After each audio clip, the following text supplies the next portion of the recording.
It was supposed to be a calm shakedown. Ferrari's new 2026 car. 3 slow laps at Fiorano. Hamilton at the wheel for the very first time. But something happened in that final sector.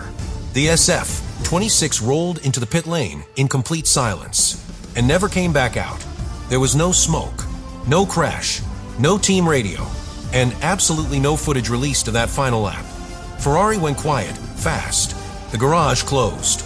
The test session ended early, and fans watching from the fence started asking the question the team still hasn't answered.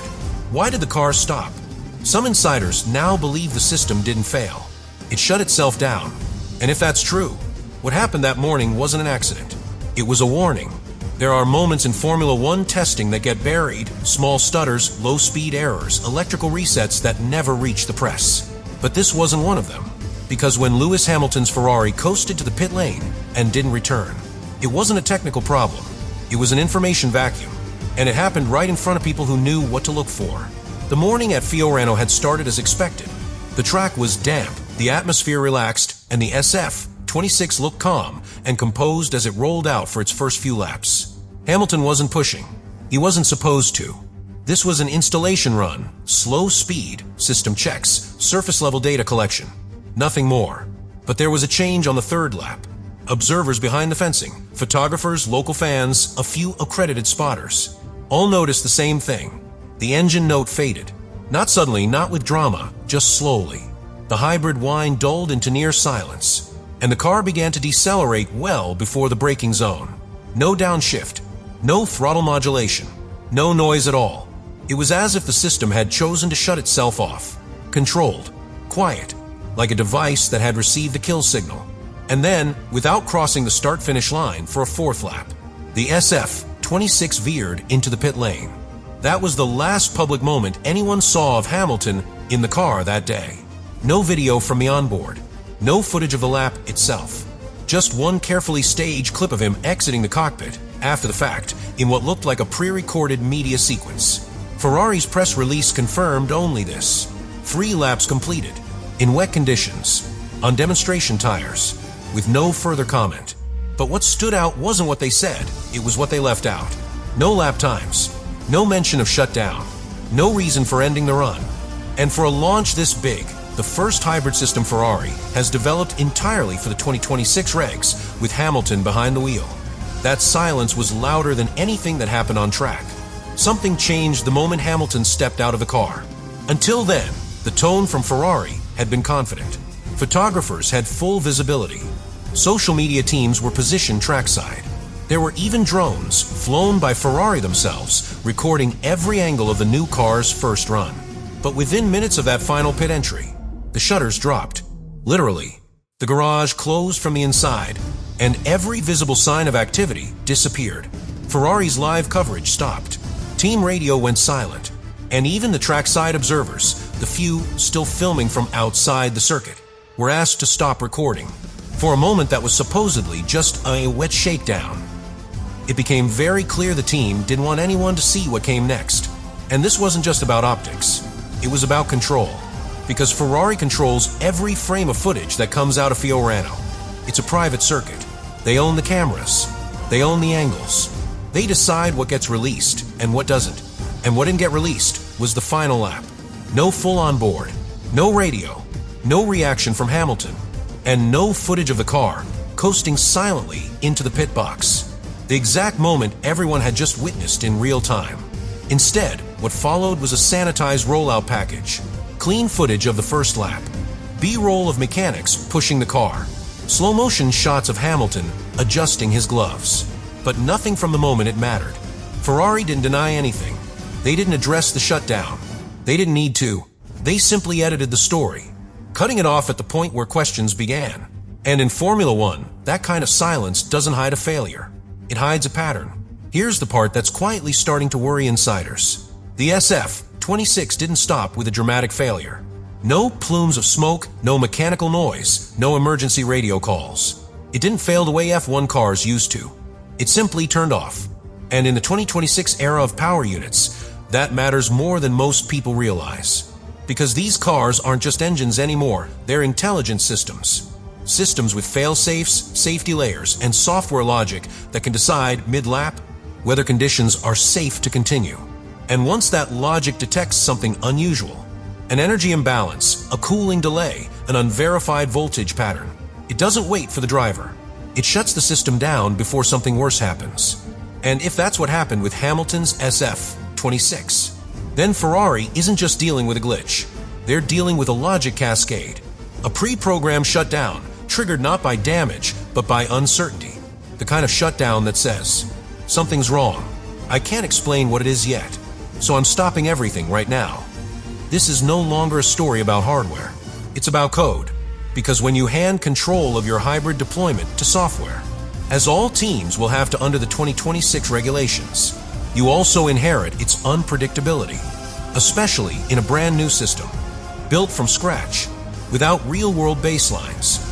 And the reason no one at Ferrari wants to talk about that possibility is because it exposes something far more dangerous than a broken component. It exposes the idea that the system they built, the one they claim is ready for this next era, can still surprise them, not because it's malfunctioning, but because it's making decisions they didn't fully anticipate. There's a concept inside high-performance systems, not just in F1, but in aerospace, defense, and cutting-edge AI, called predictive safety logic. It's not reactive. It doesn't wait for failure. It uses data trends, pattern recognition, and predefined thresholds to make real-time decisions. And when something falls outside of its acceptable behavior, it shuts itself down before a human even notices. That's the kind of logic Ferrari may have just tested, whether they meant to or not. Think about the timing. This was the first full system integration of the 2026 hybrid configuration. New energy deployment strategies, new thermal profiles, new wiring routes and power distribution maps, and above all, a new MGUK architecture that no one outside of Maranello has ever seen run under load. Now imagine that logic under wet, low-speed testing conditions. Detects a spike. Not dangerous, not illegal, just unmapped. It doesn't matter if it's harmless. The system is built to interpret uncertainty as risk. So it shuts down, not because it failed, but because it didn't trust what it was doing. Because the logic was written to protect itself, even from its own creators.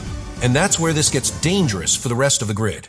Because if Ferrari's system is already advanced enough to self-regulate, to recognize when it's reaching the edge of regulation before it crosses it, then we're not looking at an unreliable prototype. We're looking at a car that's training itself not to get caught. And once that logic is refined, once those thresholds are adjusted, once the system stops shutting down, no one will know what it's doing in real time. Not the FIA, not the fans, and maybe not even Ferrari themselves. Right now, everyone's focused on the moment the SF-26 stopped. The silent pit entry, the red flag, the garage closing with no explanation. But what if that was the last time we see it stop? Because the system Ferrari is developing, if it's really built around predictive logic, is only going to get smarter. It's going to refine itself. It's going to learn where the thresholds are. And once it understands how to operate just below them, the shutdowns will vanish. No warnings, no red flags, just power. And this is where Ferrari could find themselves holding something no other team has. A deployment strategy that's not just efficient, but untraceable. Because by the time other teams catch up to what happened at Fiorano, Ferrari will already have moved on. They'll have updated the mapping, adjusted the triggers, softened the shutdown parameters. And the result? A system that appears compliant, but never reveals how close it's flying to the edge. From the outside, it'll look perfect, stable, clean, legal, but inside, the car will be managing its own risk in real time, without telling anyone what it's doing. And once it stops shutting itself down, once it runs full stints without interruption, the rest of the grid won't be chasing Ferrari's data. They'll be chasing a ghost, because this isn't about energy deployment anymore. It's about visibility. And the moment the system stops failing, it stops being detectable. We may look back on Fiorano, not as the day Ferrari's new car failed, but as the moment they stopped telling us what it really is. Because before that silent shutdown, everything had a narrative. Hamilton's arrival, the legacy paint scheme, the excitement of the 2026 era. It was all public, polished, and carefully managed. But after that third lap, nothing. No technical briefings, no clarifications, No explanations about deployment mapping, voltage protection, or energy balance. Just footage of a smiling Hamilton, edited hours later, with no mention of why he never drove again that day. And that's what should worry everyone. Not the silence itself, but what it replaced. Because in the current era of Formula One, data is power, visibility is control. And when a team starts removing both from the public narrative, it's not because they're unsure, it's because they're already ahead. Ferrari may have just shown us that their system can shut itself down. But what they didn't show, what they carefully edited out, is the most important part of all. Why? Why did it stop? What did it detect? And what did they learn in that moment that made them close the garage? Because if the SF-26 did what it was designed to do, if it stopped because the logic told it to, then this wasn't a failure. It was a calibration. And when they come back next test, with new parameters, new safeguards, and a cleaner public rollout, the only thing more invisible than the problem will be the system itself. Because this isn't about whether the car works. It's about how much we're never going to see again.